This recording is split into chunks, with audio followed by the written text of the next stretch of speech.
Assalamualaikum warahmatullahi wabarakatuh. Di video ini saya menggunakan browser Google Chrome di komputer. Kalian bisa menggunakan browser Google Chrome di HP kalian atau browser HP yang lainnya karena prinsipnya sama saja. Oke, klik icon globe di pojok kanan bawah. Nah, di situ ada WiFi Kutormet Hotspot 0 yang akan kita tembak. Kalian bisa lihat signalnya ini hampir full ya. Terus, kenapa tidak kita hubungkan secara langsung saja? Dalam artian, kenapa kita harus nembak pakai router? Itu karena yang namanya Wi-Fi adalah komunikasi dua arah antara antena pemancar dengan laptop atau HP punyamu. Jadi, dengan jarak yang kurang lebih 105 meter dan terhalang oleh pepohonan, antena sektoral yang dipasang pada tower pemancar mungkin bisa mengirim data ke komputer atau HP yang ada di rumahmu. Namun, apakah iya komputer dan HP tersebut yang power antenanya kecil itu bisa ngirim data balik? Nah, inilah yang menyebabkan koneksi lemot dan tidak stabil padahal signalnya terlihat bagus. Atau lebih parahnya lagi, malah tidak bisa terhubung sama sekali. Jadi, kita butuh alat tambahan yang powernya lebih besar sebagai penguat agar komputer dan HP kita bisa dengan mudah mengirim data balik ke antena pemancar. Nah, itulah kenapa saya membuat video ini, tutorial nembak WiFi dengan modal di bawah 200.000 dengan menggunakan Totolink N300RT. Oke, selamat menonton dan semoga bermanfaat. Ketikkan alamat IP router Totolink N300RT di address bar browser, masukkan passwordnya yaitu admin dan admin, lalu klik login. Pilih Advanced Setup, klik Operation Mode. Jika di router Totolink N300RT kalian tidak ada menu Operation Mode-nya seperti mas-mas yang satu ini, katanya, Assalamualaikum Bang, bisa bantuin router Totolink saya? Soalnya saya buka pilihan modenya kok nggak ada ya. Nah, kalian bisa klik link di deskripsi untuk cara memperbaikinya. Oke, yang akan saya praktekkan di sini ada 3 mode saja. Kita mulai dari mode WISP atau WIS mode, yang fungsinya untuk menembak WiFi dan menyebarkannya kembali dengan nama WiFi yang baru. Ini cocok untuk menembak WiFi voucher, karena cukup satu voucher saja sudah bisa digunakan banyak perangkat. Jika kalian ingin langsung loncat ke mode router dan sebagainya, silahkan langsung skip saja dengan cara mengeklik link yang ada di deskripsi. Oke, langsung klik WIS mode-nya dan kemudian klik apply atau next. One type-nya pilih di HiCP. MTU-nya dibiarkan saja, kemudian klik enable UPnP dan klik next. Pilih WiFi yang akan kita tembak. Kali ini saya memilih WiFi voucher, yaitu Kutormet Hotspot 0. Lalu klik next. Nah, jika kalian nembaknya WiFi yang di password seperti WiFi Desa Kutormet ini, maka kalian akan diminta untuk memasukkan password WiFi-nya agar bisa terhubung. Kalau nggak tahu passwordnya, kalian bisa tanyakan saja sama orangnya. Sama halnya kalau kalian masih ada yang belum paham di video ini, tinggal tanyakan saja di komentar. Oke, balik lagi.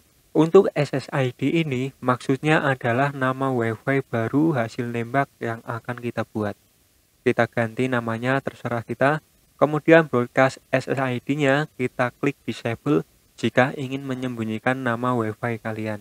Jadi nanti nama WiFi-nya tidak terdeteksi pas di-scan pakai laptop atau HP. Oleh karena itu, kita harus memasukkannya secara manual dengan mengeklik tambah jaringan di HP kita. Ini sangat cocok digunakan supaya orang-orang di sekitar kita tidak tahu bahwa kita sudah pasang WiFi.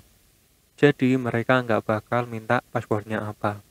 Tapi kalau nggak ingin nama WiFi-nya disembunyikan, ya biarkan saja enable. Encryption-nya kita pilih WPA Max. Masukkan kata sandi untuk WiFi kita yang baru, klik connect, lalu tinggal ngopi. Setelah selesai, hubungkan kembali dengan WiFi yang baru kita buat tadi, yaitu Desa Kutormet New. Dan nanti akan langsung diarahkan secara otomatis ke halaman web untuk memasukkan kode vouchernya masing-masing. Nah, tinggal masukkan kode voucher WiFi yang sudah dibeli, kemudian klik connect. Dan kita sudah bisa langsung mengakses internet. Jadi sekali lagi, Mode WISP ini, satu voucher Wi-Fi bisa digunakan oleh banyak perangkat. Namun, jika kalian ingin memperkuat signal saja, maka tinggal pilih mode Universal Repeater. Mode Universal Repeater sangat cocok untuk nembak Wi-Fi yang tidak pakai voucher. Karena kalau Wi-Fi voucher kok ditembak pakai mode Universal Repeater, nanti setiap perangkat harus memasukkan vouchernya sendiri-sendiri yang menyebabkan kita tidak bisa untuk menghemat sedikit uang. Nah, tinggal klik Apply atau Next, pilih Wi-Fi yang akan diperkuat signalnya, dan kolom yang lain dibiarkan kosong saja. Itu fungsinya untuk merubah nama Wi-Fi sekaligus memberikan kata sandi Wi-Fi yang baru. Misal, nama Wi-Fi yang akan kita perkuat signalnya ini kan kutorempet hotspot 0. Maka seandainya change SSID and passwordnya kalian centang, dan kemudian kalian memberikan nama dan kata sandi yang baru, maka nanti nama Wi-Fi-nya juga akan berubah. Jadi biar gampang ya dikosongin saja dan langsung klik connect, dan seperti biasa router akan reboot secara otomatis. Setelah selesai, hubungkan kembali Wi-Fi yang sudah diperkuat tadi. Nah, maka namanya akan sama tetapi kekuatan signalnya sudah berbeda. Nah, yang terakhir adalah mode router. Mode ini mirip wish mode dan cocok untuk nembak Wi-Fi voucher yang signalnya lemah. Untuk itu, kita butuh alat tambahan lagi seperti tenda O3, TP-Link GPI 210, Toto-Link GP 300, dan sebagainya. Tinggal masukkan kabel Ethernet ke port LAN-nya tenda O3 atau TP-Link atau yang lainnya, yang kemudian dihubungkan juga ke port routernya Toto-Link N300RT yang bertuliskan WAN. Ketikkan alamat IP router Toto-Link N300RT di address bar browser, masukkan passwordnya yaitu admin dan admin, lalu klik login. Pilih Advanced Setup, klik Operation Mode, pilih Router, dan klik Apply atau Next. One tab-nya kita pilih Static IP. IP address-nya kita isi IP punyanya penangkap signal yang barusan kita hubungkan pakai kabel tadi. Biasanya alamat IP ini tertulis di casing bagian belakang alat penangkap signalnya.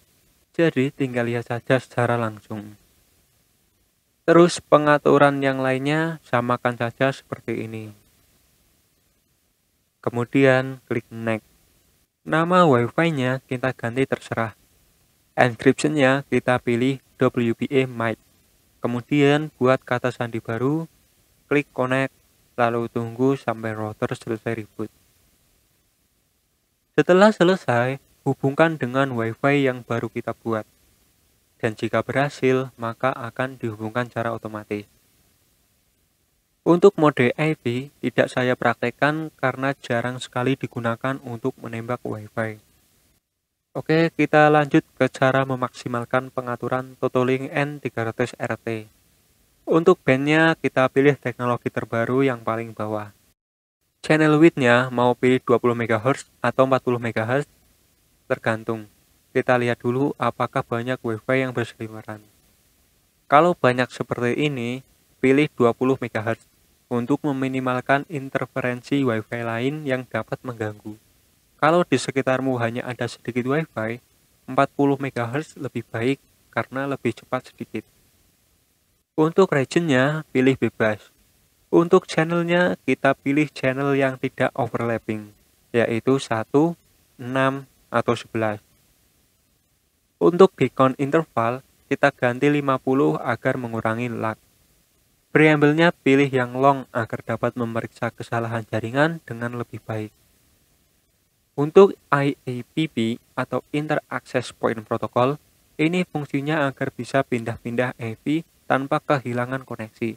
Mirip pas dirimu nelpon pakai HP di kereta, itu kan teleponmu tetap terhubung walaupun gonta-ganti tower. Jadi di-off-kan saja karena routermu di rumah, nggak dibawa kemana-mana.